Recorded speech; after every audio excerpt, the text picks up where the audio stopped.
YSR Congress party అధినేత YS Jaganmohan Reddy పూర్తి స్థాయిలో సాయి కృష్ణకు అండగా నిలిచారని చెప్పవచ్చు.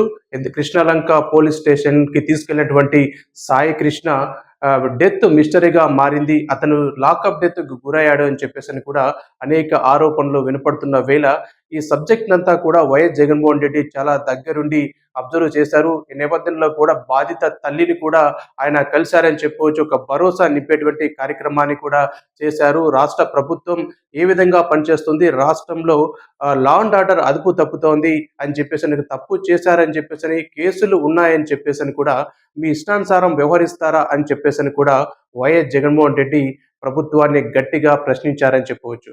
వైఎస్ జగన్మోహన్ రెడ్డి నిన్న వెళ్లి ఆ బాధిత తల్లి సాయికృష్ణ తల్లిని పరామర్శించిన తర్వాత రాష్ట్ర ప్రభుత్వంలో ఒక చలనం వచ్చిందనే చెప్పాలి. ముఖ్యంగా మనం చూసుకుంటే ఈరోజు ఇన్వెస్టిగేషన్ అధికారి ఏసీపీ ఆధ్వర్యంలో కూడా దైవ ప్రసాద్, అదేవిధంగా కొంతమంది సిఐలు కూడా ఇప్పుడు సాయికృష్ణ నివాసానికి వెళ్ళారు. అక్కడ తల్లి ఎవరైతే ఉన్నారో ఆమె స్టేట్మెంట్‌ని కూడా రికార్డ్ చేస్తున్నారు. ఏం జరిగింది అనే అంశాల పట్ల.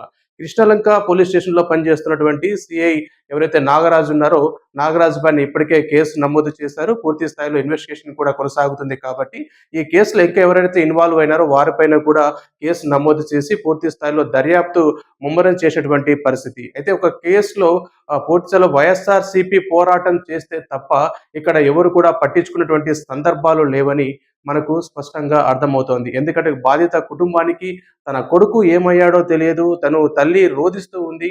దాదాపుగా 2 వారాల నుంచి కూడా తన కొడుకు ఏమయ్యాడో చెప్పండి. మేము కూటమి ప్రభుత్వానికి అనుకూలంగా వ్యవహరించాము. తన మేనమామ ఎవరైతుందో తను ఇప్పటికీ జనసేన పార్టీలోనే కొనసాగుతున్నాడు.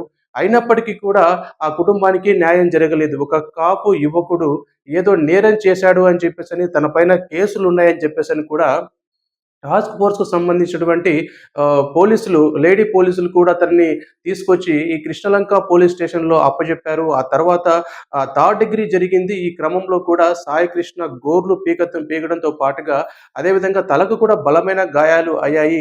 ఖచ్చితంగా లాకప్ డెత్ జరిగిందని చెప్పేసని కూడా మాజీ మంత్రి అంబటి రాంబాబు ఆ ఇన్సిడెంట్‌కి సంబంధించినటువంటి ఫోటోలను కూడా రిలీజ్ చేసిన తర్వాత కూడా ఒక తల్లిదండ్రుల్లో ఒక ఆందోళన వ్యక్తమవుతోంది. ఖచ్చితంగా తన కొడుకు ఇక లేడు.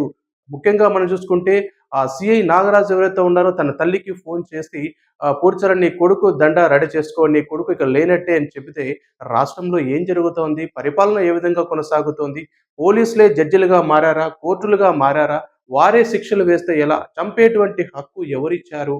అని చెప్పేసని కూడా అనేక ప్రశ్నలు ఇప్పుడు ఉత్పన్నమవుతున్నాయి. ముఖ్యంగా మనం చూసుకుంటే కాపు యువకుడు హత్య ఇప్పుడు సంచలనంగా మారినటువంటి పరిస్థితి. వైఎస్ జగన్మోహన్ రెడ్డి తన పార్టీ కార్యకర్త కాకపోయినా కూటమి ప్రభుత్వానికి అనుకూలంగా వ్యవహరించినప్పటికీ కూడా తన భుజాన వేసుకున్నాడు ఈ అంశాన్ని. ఒక తల్లి కడుపు కోతను తీర్చేటువంటి కార్యక్రమాన్ని తన భుజాన వేసుకొని పూర్తి స్థాయిలో అక్కడికి వెళ్ళిన నేపథ్యంలో కూడా కాపు సామాజిక వర్గం అంతా కూడా జగన్మోహన్ రెడ్డి వెంట నడుస్తుందనే మనం చెప్పాలి. అతని వైపు తిరిగిందనే మనం అనుకోవాలి. నిన్న మొన్నటి వరకు మనం చూసుకుంటే కూటమి నాయకులు కూడా ప్రగల్భాలు పలికారు.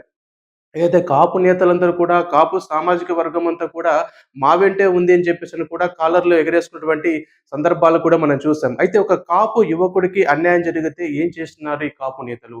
డిప్యూటీ సీఎంగా ఉన్నటువంటి పవన్ కళ్యాణ్ ఏ విధంగా స్పందించారు? రాష్ట్రంలో ఎవరికి అన్యాయం జరిగినా తాము ప్రశ్నిస్తూ ఉంటాము అని చెప్పినటువంటి డిప్యూటీ సీఎం ఇప్పుడు కాపు నేతగా ఉన్నటువంటి డిప్యూటీ సీఎం ఎందుకు స్పందించడం లేదు అని చెప్పేసని కూడా అనేక ప్రశ్నలు కూడా ఉత్పన్నమవుతున్నాయి. ఈ నేపథ్యంలో కూడా ఇప్పుడు సాయి కృష్ణకు అండగా నిలిచినటువంటి వైఎస్ జగన్మోహన్ రెడ్డి పట్ల కూడా కాపు నేతలందరూ కూడా ఆసక్తికరంగా ఉన్నారు. మనకు ఇలాంటి లీడర్ కదా కావాలి.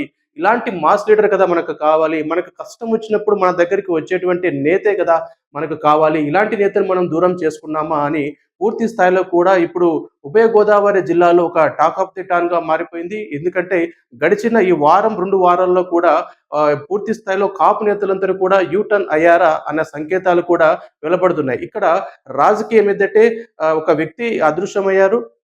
ఆ వ్యక్తి రౌడీ షీటర్‌గా ఉన్నారు కాబట్టి వాళ్లకు వైఎస్ఆర్ కాంగ్రెస్ పార్టీ మద్దతు ప్రకటిస్తూ ఉంది అని చెప్పేసని కూడా దీన్ని రాజకీయం చేస్తున్నారని చెప్పేసని కూడా కొంతమంది విమర్శిస్తున్నారు.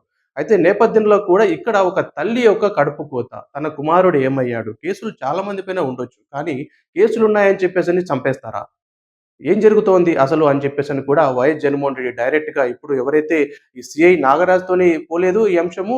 దీని విషయంలో విజయవాడకు సంబంధించినటువంటి ఒక పోలీస్ బాసు, అదేవిధంగా రాష్ట్ర డీజీపీకి కూడా ఈ వివరాలు తెలుసు అని చెప్పేసని కూడా ఒక సంచలనమైనటువంటి ఆరోపణలు కూడా చేశారు. ఈ నేపథ్యంలో కూడా గట్టిగా బాధిత కుటుంబానికి అండగా నిలిచినటువంటి సిట్యుయేషన్స్ కూడా మనకు ప్రస్తుతం కనబడుతున్నాయి. ఏది ఏమైనప్పటికీ కూడా వైఎస్ జగన్మోహన్ రెడ్డి ఆ కుటుంబానికి అండగా నిలబడుతూ వచ్చారు. నిన్నటి రోజున ఆ బాధిత కుటుంబాన్ని పరామర్శించిన తర్వాత కూడా రాష్ట్ర ప్రభుత్వం ఆలోచనలో పడిందని చెప్పవచ్చు. ఈ అంశానికి సంబంధించి ఇమ్మీడియేట్‌గా రియాక్ట్ అవ్వడానికి ముఖ్యమంత్రి చంద్రబాబు నాయుడుతో పాటుగా అదేవిధంగా deputy CM Pawan Kalyan, DGP కూడా అత్యవసరంగా సమావేశం ఏర్పాటు చేయడం, సంబంధిత సీఐని మొదటగా కూడా వీఆర్‌కి పంపించారు. వీఆర్‌కి పంపించిన తర్వాత ఇటీవల ఇది కేసు చాలా సీరియస్ అవుతోంది కాబట్టి ఇటు జగన్మోహన్ రెడ్డి చాలా గట్టిగా కూడా ప్రభుత్వాన్ని నిలదీస్తూ ఉన్నారు కాబట్టి ఈ క్రమంలో ఉక్కిరిబిక్కిరి అయిపోయారు. ఈ నేపథ్యంలో కూడా డబ్బుల బేరసారాలు కూడా జరిగాయని చెప్పొచ్చు.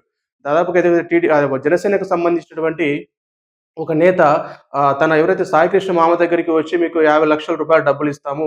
ఈ కేసు నుంచి మీరు వాపస్ తీసుకోండి. ఖచ్చితంగా వెనక్కి తగ్గండి అని చెప్పేసని కూడా చెప్పారని చెప్పేసని కూడా ఆయన స్వయంగా మీడియా ముందుకొచ్చి చెప్పిన సందర్భాలు కూడా మనం చూసాం. ఎందుకంటే ప్రభుత్వానికి చెడ్డ పేరు వస్తుంది. కాపు నేతల్లో ఒక చీలిక వస్తుంది అని చెప్పేసని కూడా భావించినటువంటి నేతలు ఈ రకంగా బేరసారాలు కూడా దిగారు అని చెప్పేసని కూడా స్వయంగా వాళ్ళ మామ ప్రకటించినటువంటి పరిస్థితి ఉందంటే రాష్ట్రంలో లా అండ్ ఆర్డర్ ఏ విధంగా పనిచేస్తుందో మనకు స్పష్టంగా అర్థమవుతుంది.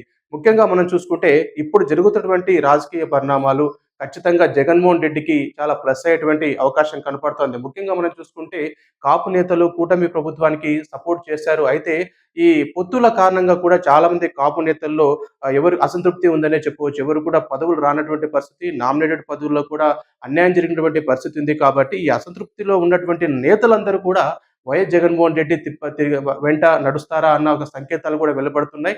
ఈ నేపథ్యంలో కూడా ఇటీవల జరిగినటువంటి ఒక కాపు సామాజిక వర్గానికి సంబంధించినటువంటి ఇన్‌ఫ్లుయెన్సర్స్ మీటింగ్‌లో కూడా చాలా కీలకంగా కూడా ఒక అంశాన్ని వైఎస్ జగన్మోహన్ రెడ్డి చెప్పినటువంటి సందర్భం. ముఖ్యంగా మనం చూసుకుంటే కాపు నేతలకు వైఎస్ఆర్ కాంగ్రెస్ పార్టీ అండగా ఉంటుంది. ఎక్కడా కూడా ఎవరిని అంటే జగన్మోహన్ రెడ్డిని నమ్ముకున్నటువంటి వ్యక్తులకు ఎక్కడ కూడా అన్యాయం జరగదు. మీకు పవర్ అదే విధంగా ఉంటుంది. అన్ని విధాలుగా కూడా పార్టీ అండగా ఉంటుంది. మీరు జగన్ వెంట నడవండి. ఎందుకంటే కూటమిలో ఏదైతే కాపు నేతలకు మేము ప్రాధాన్యత ఇస్తున్నాం, కాపులంతా మా వెంట ఉన్నాము అని చెప్పుకుంటున్న నేతలు మీకిప్పుడు ఏం చేస్తున్నారు? అని ఒక క్వెషన్ రైజ్ చేశారు ఖచ్చితంగా. ఇది చాలా బలంగా వెళ్ళింది. ఉభయ గోదావరి జిల్లాలో ఉన్నటువంటి ఈ కాపు నేతలందరూ కూడా ఒక్కసారిగా ఆలోచనలో పడ్డారని చెప్పొచ్చు. నిజమే కదా జగన్మోహన్ రెడ్డి చెప్తున్నది. మనం ఇలాంటి నేత వెంట కదా మనం ఉండాలి అన్న ఒక ఇండికేషన్ కూడా అందరూ ముందుగా వచ్చారని చెప్పవచ్చు. ఈ క్రమంలో కూడా సాయి కృష్ణ కేసు మనం చూసుకుంటే పూర్తి స్థాయిలో రాష్ట్రంలో పెను దుమారం రేపింది. ఈ నేపథ్యంలో కూడా కాపుల్లో ఒక అసంతృప్తి నెలకొన్నటువంటి నేపథ్యంలో కూడా కాపు సామాజిక వర్గానికి నేను అండగా ఉంటాను అని చెప్పేసని కూడా వైఎస్ జగన్మోహన్ రెడ్డి ముందుకొచ్చిన క్రమంలో కూడా ఇప్పుడు కాపు సామాజిక వర్గంలో అందరూ కూడా జగన్ వెంట నడవాలని అనుకుంటున్నారు. ఒక మాస్ లీడర్‌గా కూడా జగన్మోహన్ రెడ్డి గతంలో ప్రజల నుంచి ఎదిగినటువంటి నేత.